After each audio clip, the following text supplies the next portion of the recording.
జై శ్రీకృష్ణ. నమస్కారం అండి. నా పేరు మహాలక్ష్మి. శ్రీస్మృతి ఛానల్కు స్వాగతం అండి.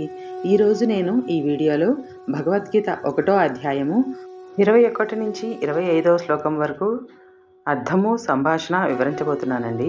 భగవద్గీత 1వ అధ్యాయము 21, 22 శ్లోకములు.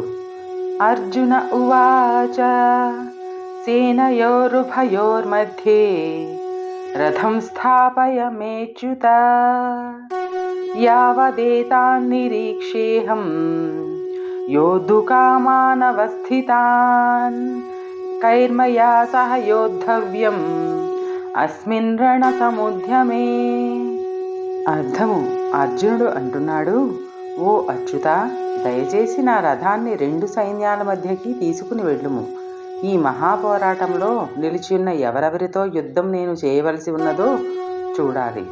సంభాషణ: సమస్త సృష్టికి పరమేశ్వరుడైన శ్రీకృష్ణుడి భక్తుడు అర్జునుడు అయినప్పటికీ ఈ శ్లోకంలో అర్జునుడు భగవంతుడిని తన రథాన్ని తాను కోరుకున్న చోటికి తీసుకుని వెళ్ళమన్నాడు. ఇది భగవంతునికి తన భక్తులతో ఉండే సంబంధం యొక్క మాధుర్యాన్ని తెలియజేస్తోంది. తన పట్ల భక్తుల ప్రేమలకు రుణపడి భగవంతుడు వారికి దాసుడు అయిపోతాడు. 23వ శ్లోకము. యోత్స్యమానానవేక్షేహం యయేతేత్ర సమాగతాః ధాత్రరాష్ట్రస్య దుర్బుద్ధేః యుద్ధే ప్రియచికీర్షవః.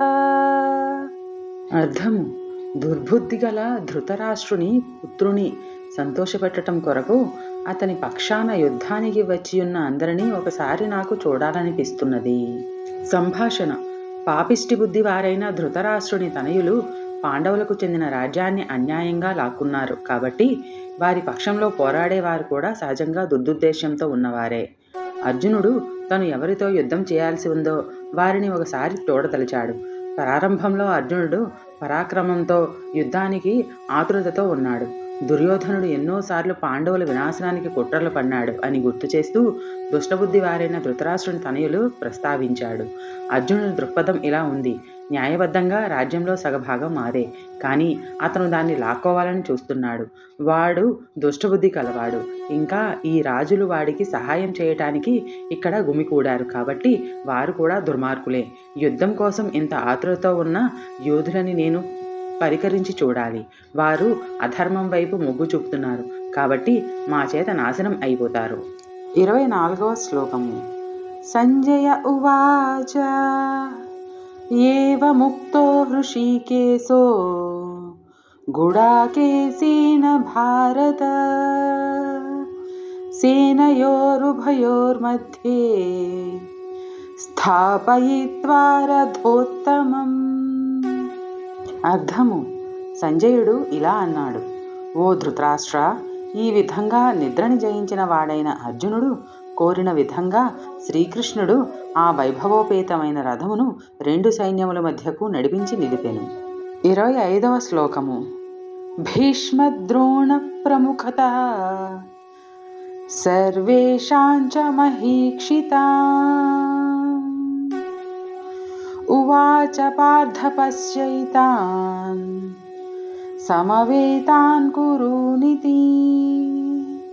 అర్థము: భీష్ముడు, ద్రోణాచార్యుడు మరియు ఇతర రాజుల సమక్షంలో శ్రీకృష్ణుడు ఇలా అన్నాడు, ఓ పార్థ, ఇక్కడ కూడి ఉన్న కురువంశస్థులను చూడుము. సంభాషణ: కురు అన్న పదం కౌరవులకు పాండవులకు ఇద్దరికీ వర్తిస్తుంది. వారు ఇరువురు కురువంశానికి చెందినవారే. శ్రీకృష్ణుడు ఉద్దేశపూర్వకంగానే కావాలని ఈ పదాన్ని వాడి అర్జునుడిలో బంధుత్వ భావన తెప్పించి వారందరూ ఒకటే అన్న భావన కలిగిస్తున్నాడు. బంధుత్వ భావన మమకారానికి దారితీసి అది అర్జునుడిని గందరగోళానికి గురి చేస్తే రాబోయే కలికాలంలో మానవులకు ప్రయోజనకారికగా ఉండే భగవద్గీత ప్రబోధించే అవకాశం రావాలని శ్రీకృష్ణుడు కోరుకుంటున్నాడు. కాబట్టే ధాత్ర రాష్ట్రాన్ అంటే ధృతరాష్ట్రుని పుత్రులు అన్న పదానికి బదులు కురువంశస్థులు అన్న పదాన్ని వాడుతున్నాడు.